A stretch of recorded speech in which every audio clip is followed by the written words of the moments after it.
إن الحمد لله نحمده ونستعينه ونستغفره ونعوذ بالله من شرور أنفسنا ومن سيئات أعمالنا من يهده الله فلا مضل له ومن يضلل فلا هادي له وأشهد أن لا إله إلا الله وحده لا شريك له وأشهد أن محمدًا عبده ورسوله صلى الله تعالى عليه وآله وسلم أما بعد فإن أحسن الكلام كلام الله وأحسن الهدى هدى محمد صلى الله تعالى عليه وآله وسلم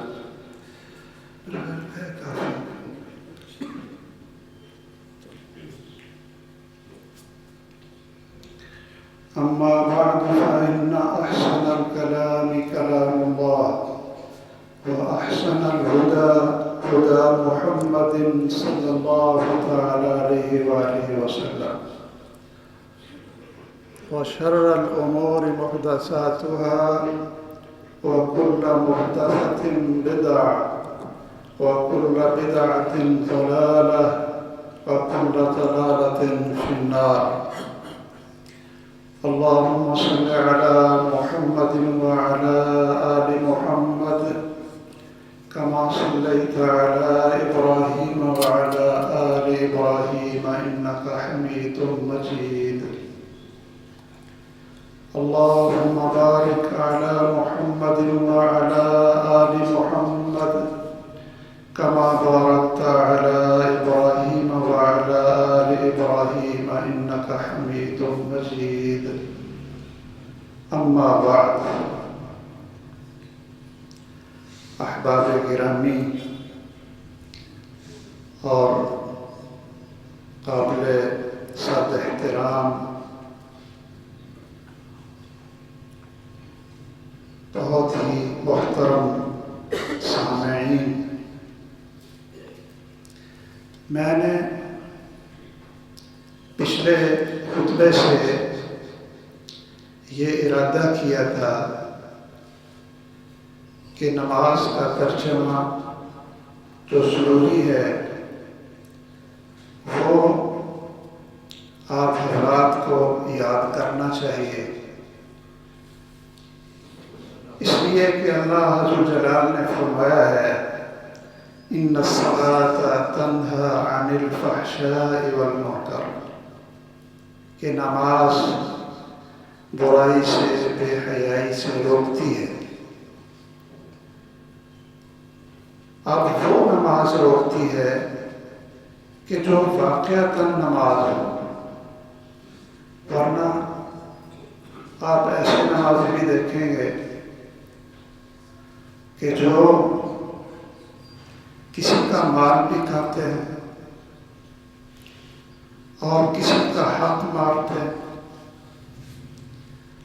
اور جھوٹ بھی بولتے ہیں، وعدہ خلافی بھی کرتے ہیں، یعنی نمازی کے اندر بھی وہی بری خصلتیں ہیں کہ جو بے نماز کے اندر ہیں۔ تو پھر دونوں کا فرق کیا ہوگا؟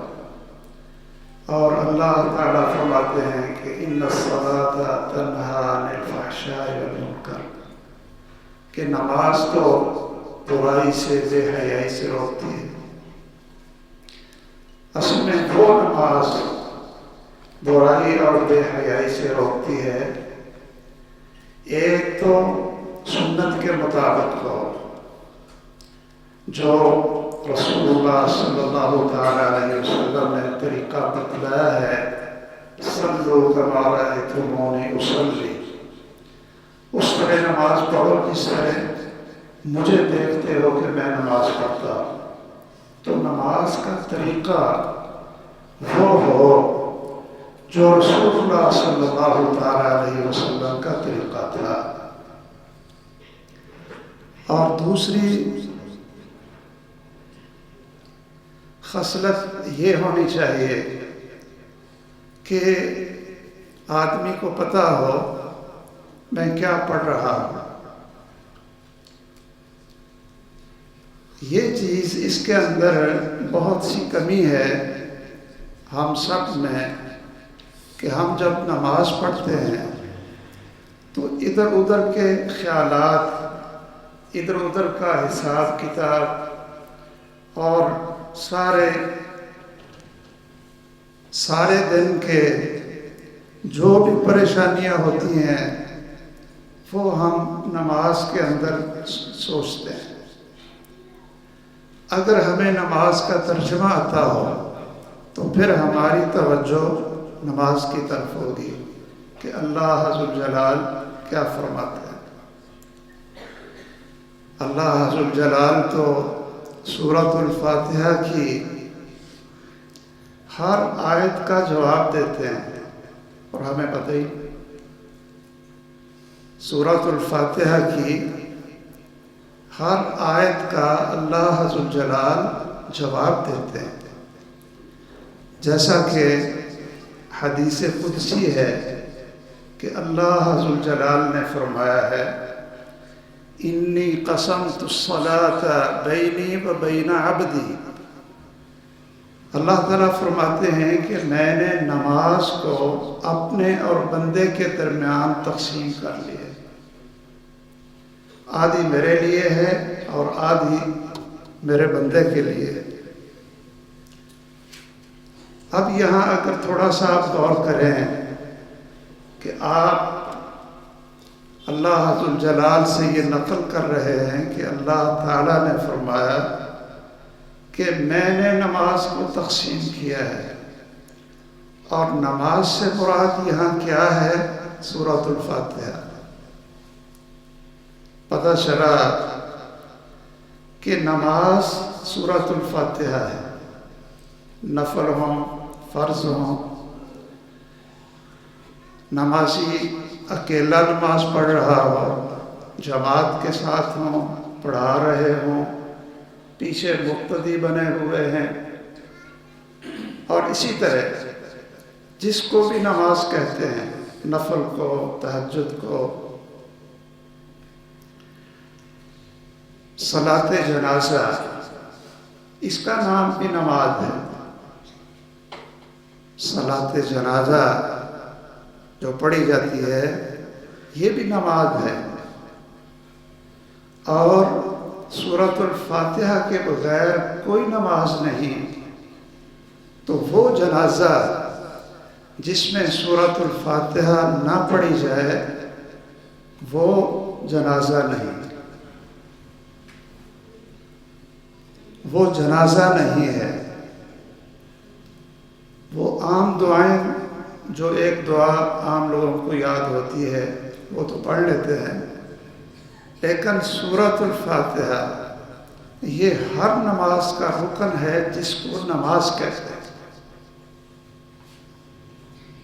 سیدنا عبداللہ ابن عباس رضی اللہ تعالیٰ عنہ، صحیح بخاری کی حدیث ہے کہ انہوں نے فرمایا، انہوں نے نماز پڑھائی اور نماز کے اندر اونچی آواز سے سورۃ الفاتحہ پڑھی اور دعائیں پڑھی. سلام پھیر کر،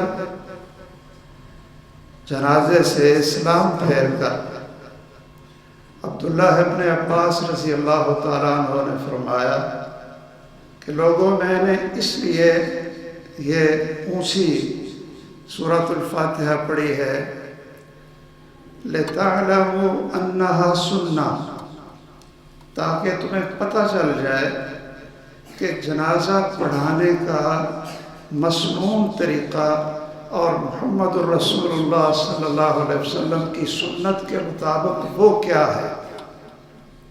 یہ صحیح بخاری کی روایت ہے. انہوں نے کہا یہ سنت ہے، اور اونچی پڑھ کر سب کو سنایا. تو اس لیے لا صلاۃ میں ہر وہ چیز آ جاتی ہے جس کو نماز کہتے ہیں۔ تو اللہ ذو الجلال نے فرمایا کہ میں نے نماز کو تقسیم کیا، یعنی سورۃ الفاتحہ کو تقسیم کیا۔ آپ نے سورۃ الفاتحہ کو نماز کہا اور نماز کو سورۃ الفاتحہ کہا۔ اللہ تعالیٰ فرماتے ہیں کہ جب میرا بندہ الحمدللہ رب العالمین پڑھتا ہے تو میں آگے سے یہ کہتا ہوں حمدنی عبدی، یہ اللہ ذو الجلال کہتے ہیں۔ کیا ہم نے کبھی سوچا ہے کہ ہم نماز پڑھتے ہیں اور ایک ایک آیت کے بعد ہم سوچیں کہ اللہ ذو الجلال آگے سے جواب بھی دیتے ہیں؟ ہر نمازی کو، چھوٹا ہو بڑا ہو، اس کو جواب دیتے ہیں۔ کیا کہ جب بندہ کہتا ہے الحمدللہ رب العالمین تو اللہ ذو الجلال جواب دیتے ہیں حمدنی عبدی، میرے اس بندے نے میری تعریف کی۔ اور جب یہ بندہ الرحمن الرحیم پڑھتا ہے تو کیا آدمی کو اللہ ذو الجلال کے جواب کی طرف توجہ نہیں دینی چاہیے؟ اتنی ہستی، ہمارے خالق اور مالک ہر آیت کا خود جواب دے رہے ہیں۔ بندہ کہتا ہے الرحمن الرحیم تو اللہ ذو الجلال فرماتے ہیں اثنا علی عبدی۔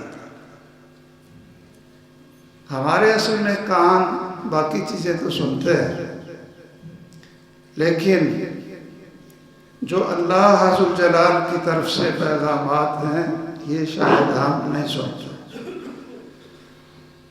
اللہ فرماتے ہیں جب بندہ کہتا ہے مالک یوم الدین تو اللہ ذو الجلال آگے سے جواب دیتے ہیں مجدنی عبدی، کہ میرے بندے نے میری بزرگی بیان کی، میری عظمت بیان کی۔ اور جب بندہ پڑھتا ہے ایاک نعبد و ایاک نستعین، اللہ ذو الجلال فرماتے ہیں ھذا بینی و بین عبدی، یہ آیت اس کا ایک حصہ بندے کے لیے اور ایک حصہ میرے لیے۔ بندہ اللہ کو کہتا ہے ایاک نعبد، اے اللہ میں صرف تیری عبادت کرتا ہوں، یہ اللہ کی عبادت ہے۔ اور وَإِيَّاكَ نَسْتَعِينُ، یہ بندے کی طلب ہے۔ یہ بندہ اللہ ذو الجلال سے مدد کا اقرار کرتا ہے۔ اور جب بندہ کہتا ہے اہدنا الصراط المستقیم تو اللہ ذو الجلال کہتے ہیں ھذا لعبدی، اب میرے بندے کا حق شروع ہو گیا ہے۔ پہلے اللہ کی تعریفیں تھیں اور اب جو حصہ بندے کے لیے ہے اللہ فرماتے ہیں ھذا لعبدی، کہ میرا بندہ صراط مستقیم اس سے مانگ رہا ہے تو اس کا جواب یہ دیتے ہیں ھذا لعبدی ولعبدی ما سأل، کہ یہ میرے بندے کا حصہ ہے اور جو میرے بندے نے مجھ سے مانگا ہے وہ میں ضرور دوں گا۔ کیا فاتحہ پڑھتے ہوئے ہمارے ذہن میں یہ تصور آتا ہے کہ ہم تو جو مانگیں گے اللہ دے دے گا؟ خود ہی کہہ رہا ہے۔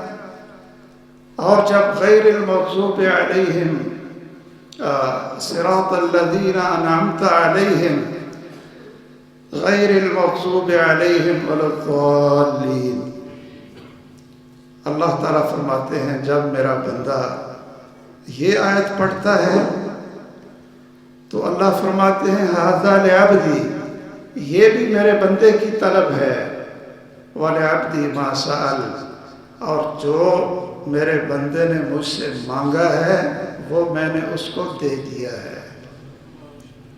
تو نماز اگر سمجھ کر پڑھیں، توجہ ہماری ترجمے کی طرف ہو، تو اب ترجمہ اس کا مفہوم آئے گا تو پھر ہمارے اندر خشوع پیدا ہوگا نا، کہ ساری توجہ قرآن مجید کی آیات، اس کا ترجمہ، غور، خشوع، خضوع، اور اس طرح عبادت کرنا کہ اللہ کو انسان دیکھ رہا ہے۔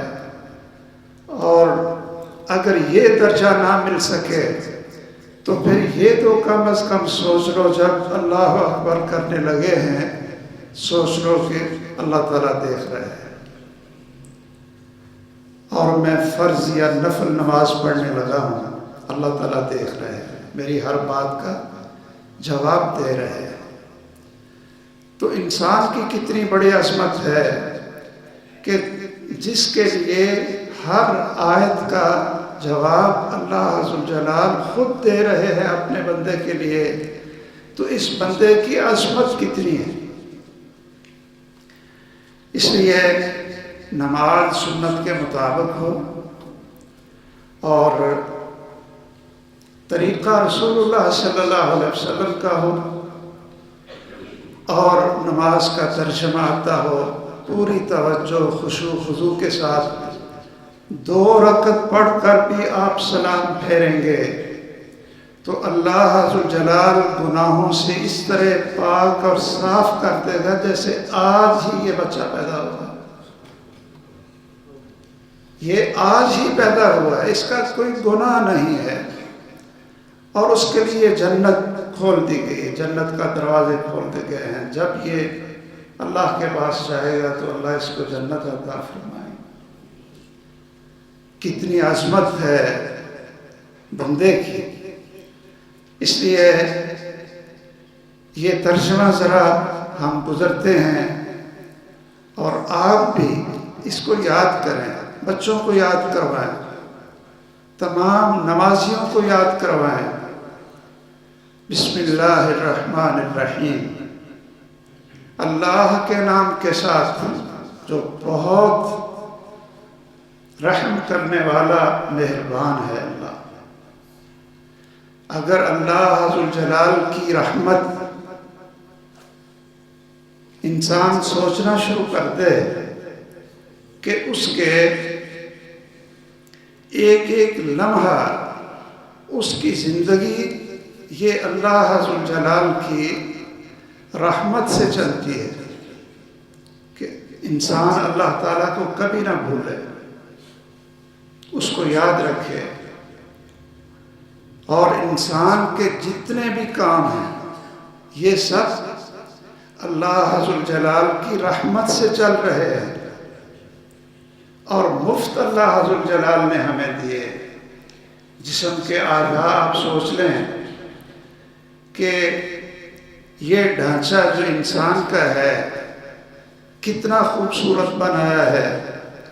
لَقَدْ خَلَقْنَا الْإِنسَانَ فِي أَحْسَنِ تَقْوِيمٍ، کتنا خوبصورت بنایا ہے، اور کتنے مہنگے اور خوبصورت جسم کے اعضاء اللہ عز و جلال نے بنائے اور لگائے ہیں۔ پہلی آیت بسم اللہ الرحمن الرحیم، دوسری آیت الحمدللہ رب العالمین۔ تمام تعریفیں اللہ کے لیے، تمام تعریفیں اللہ کی ہیں۔ اگر کسی انسان کے اندر خوبی بھی ہے، حسن ہے، جمال ہے، اور بہت بڑا تاجر ہے، بڑا مالدار ہے، یعنی چھوٹی سے لے کر بڑی جتنی بھی نعمتیں ہیں، اور لوگ ان نعمتوں کی وجہ سے ہمیں کہتے ہیں کہ بھائی بڑی اچھی گاڑی ہے، بڑی اچھی گاڑی ہے، یہ بڑا اچھا کاروبار ہے، یہ فلاں کے بیٹے بڑے لائق اور فائق ہیں، انسان تعریف کرتا ہے۔ اب یہ تعریف اور یہ انسان کا عمل یہ کس نے دیا ہے؟ کسی کے حسن اور جمال کو دیکھ کر آپ تعریف کریں گے تو اس کو یہ خوبصورتی کس نے دی؟ اللہ نے دی۔ آپ مال دیکھ کر تعریف کریں گے تو مال کس نے دیے؟ اللہ ذوالجلال نے دیے۔ اس لیے الحمدللہ رب العالمین، انسان کی اپنی کوئی خوبی نہیں ہے، ہر خوبی اور نعمت کے وقت وہ اس کو اللہ کا نام لینا چاہیے کہ یہ میرے اللہ کی طرف سے۔ بچے کو دیکھ کر بڑا خوبصورت ہے، کھیلتا ہے، اور والدین بڑے خوش ہوتے ہیں کہ بچہ ہمارا بہت خوبصورت اور بڑا اچھا ہے۔ لیکن کم ہی ایسے لوگ ہیں جن کو یہ پتا ہو کہ کسی بھی اچھی اور خوبصورت چیز دیکھتے ہوئے بارک اللہ پڑھنا چاہیے، ورنہ نظر بد لگ جائے۔ اگر آپ ماشاءاللہ بارک اللہ نہیں پڑھتے، بارک اللہ پڑھیں، جب کسی بھی اچھی چیز کو دیکھیں ایسے نہ ہو کہ آپ کی بد نظر کی وجہ سے وہ بچہ بیمار ہو یا وہ فوت ہو جائے۔ رسول اللہ صلی اللہ علیہ وسلم نے فرمایا کہ بری نظر یہ چلتے پھرتے اونٹ کو یہ دیگ میں ڈال دیتی ہے، یعنی اچھی بڑی چیز ہے، اونٹ جا رہا ہے اور دیکھ کر اس کے دل میں حسد پیدا ہو گیا، اور اس کی نظر بد اگر لگ گئی تو وہ اونٹ ادھر ہی فوت ہو جائے، اس کو موت آ جائے۔ اور فرمایا کہ بندے کو قبر میں ڈال دیتی ہے یہ نظر، بندے کو قبر میں ڈال دیتی ہے، اور اونٹ کو وہ ہنڈیا میں اور دیگ میں ڈال دیتی ہے کہ گر پڑتا ہے، اور پھر وہ اس کو نحر کرتے ہیں۔ تو اس لیے کسی خوبصورت چیز کو اللہ کی طرف منسوب کریں، ہمارا کچھ نہیں۔ ایک ایک لمحہ یہ ہمارا اپنا ہے ہی نہیں۔ فلا تکلنی الی نفسی طرفۃ عین، رسول اللہ صلی اللہ علیہ وسلم دعا کرتے تھے، تو یہ الفاظ پہ غور کریں، فلا تکلنی الی نفسی طرفۃ عین، اے اللہ تو ایک لمحہ کے لیے بھی اور آنکھ جھپکنے کے برابر بھی، اب آنکھ جھپکنے میں کتنی دیر لگتی، کتنی دیر لگتی، سیکنڈ سے بھی پہلے۔ تو انسان ایک لمحہ بھی آنکھ جھپکنے کے برابر بھی اے اللہ مجھے میرے سپرد نہ کرنا، اللہ اپنے فضل اور کرم ہمارے اوپر کرنا۔ یہ دعائیں پڑھتے تھے رسول اللہ صلی اللہ علیہ وسلم۔ اس لیے جتنی تعریفیں ہیں آپ کہیں اللہ کی ہیں۔ کاروبار میرا چلا ہے تو یہ نہ کہیں کہ میں ہوشیار بہت ہوں، میں ذہین بہت ہوں، اور مجھے کاروبار کرنے کا طریقہ آتا ہے۔ یہ قارون نے کہا تھا، قارون نے، اس نے کہا یہ جتنی میرے پاس دولت ہے، انما اوتیتہ علی علم عندی، یہ میں نے بڑا پڑھا تھا۔ یہ پتہ نہیں کاروباری جو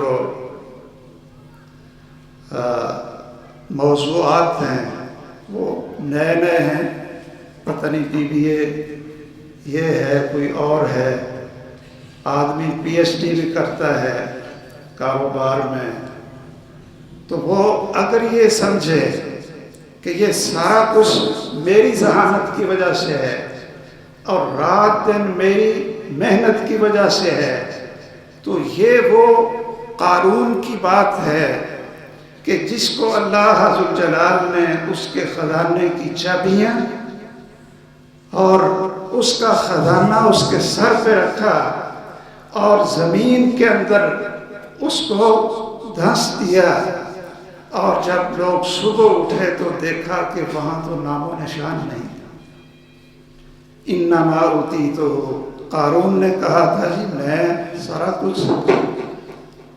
کچھ میں نے یہ کیا ہے، یہ میری محنت ہے، میرا علم ہے، انگلینڈ سے پڑھ کر آیا ہوں، امریکہ سے میری ڈگریاں ہیں، اس لیے میرا اتنا کاروبار چلا ہے۔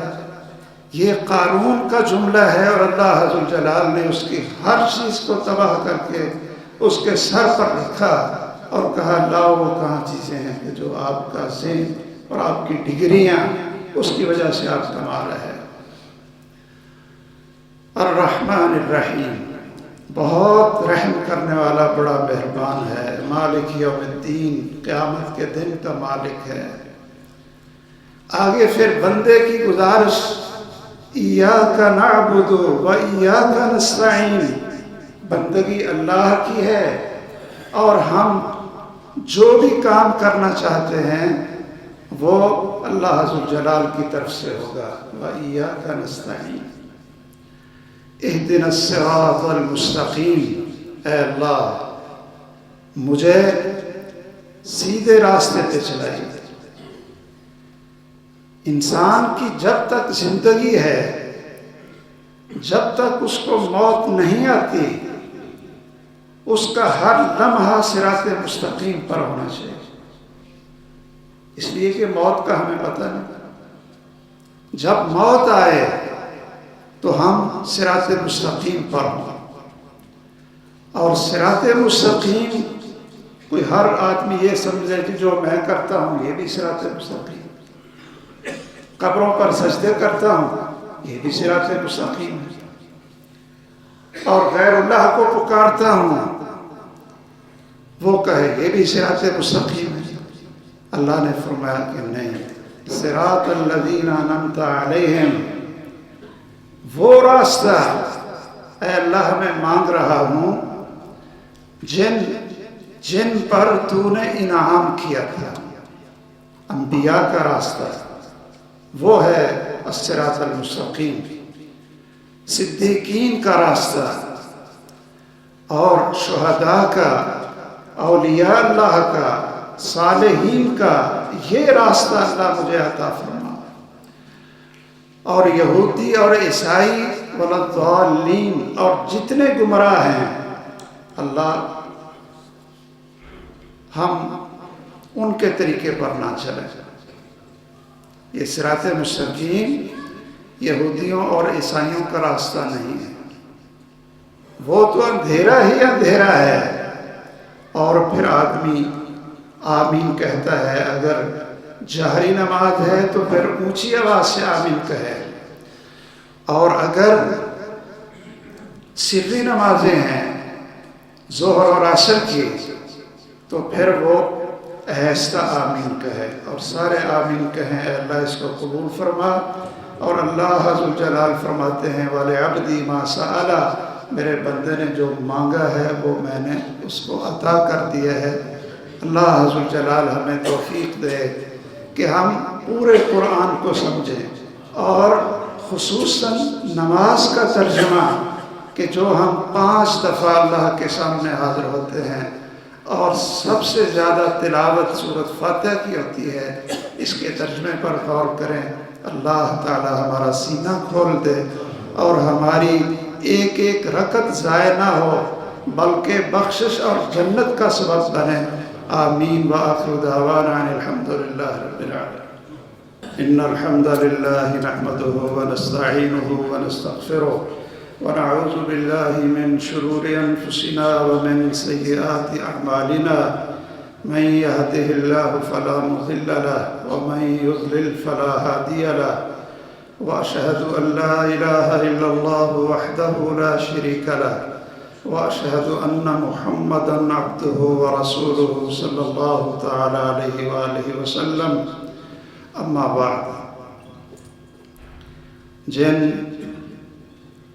بزرگوں نے اور ساتھیوں نے دعا کی درخواست کی ہے کہ بیمار ہیں ہمارے محترم افتخار صاحب کے بھائی، ان کا آپریشن ہے، دعا کریں کہ اللہ عز و جلال ان کو صحت کاملہ عاجلہ عطا فرمائے اور سب بیماروں کو اللہ تعالی شفا اور عافیت عطا فرمائے۔ دوسرا اعلان یہ ہے کہ بھوئے اصل میں بڑی دیر سے ایک نابینا شخص، لیکن اس نے قرآن یاد کیا اور پھر درس نظامی پڑھا، عالم بنے، آنکھیں نہیں ہیں، اور پھر 5 ایکڑ جگہ لے کر اس میں بہت اچھا ایک نظم اور بہت اچھا مدرسہ بنا ہے۔ شاید آپ کو یاد ہو، میں نے کئی دفعہ اعلان کیا ہے کہ یہ 5 ایکڑ صرف 10 مرلے سے شروع ہوئے تھے، 10 مرلے سے، پھر 7 اور لے لیا، تو ان کی طرف سے آدمی آیا ہوا ہے، وہ دروازے پہ ہوگا، ان کا فون بھی آیا تھا، وہ خود بھی آیا، جی ہمیں کافی ضرورت ہے اس وقت، تو آپ سارے بھائی ان کا تعاون کریں۔ اور آج کا درس وہ صرف یہ ہے کہ جب بھی کوئی بھائی مسجد میں داخل ہو یا مسجد سے نکلنا ہو تو حکم ہے رسول اللہ صلی اللہ علیہ وسلم کا کہ داخل ہوتے ہوئے اللہم افتح لی ابواب رحمتک، اور نکلتے ہوئے اللہم انی اسألک من فضلک، اس کے آگے وہ رحمتک نہیں ہے۔ یہ دعا اس کا حکم دیا اور بڑی خوبصورت دعا ہے، اس لیے اس کو یاد کریں۔ باہر دروازوں پہ بھی لکھی ہوتی ہے اور پتہ نہیں پڑھتے کتنے ہیں، داخل ہوتے بھی لکھی ہوئی ہے اور نکلتے ہوئے بھی لکھی ہوئی ہے، تو ہم سب کو یہ دعا پڑھنے کا حکم دیا ہے، آرڈر دیا ہے رسول اللہ صلی اللہ علیہ وسلم نے۔ اللہ تعالی ہم سب کو توفیق دے اور تمام فوت شدگان کی اللہ تعالی بخشش فرمائے۔ اللہم انصر الاسلام والمسلمین، اللہم دمر اعداء الدین، اللہم لا تسلط علینا من لا يرحمنا، اللہم اشف مرضانا ومرضى المسلمین، واشف انت الشافی لا شفاء الا شفاؤک شفاء لا یغادر سقما۔ اللہم لا تقتلنا بغضبک ولا تلحقنا بعذابک وآفنا قبل ذلك، وصلی اللہ علی سیدنا ومولانا ونبينا محمد وعلى آله وصحبه أجمعين آمين۔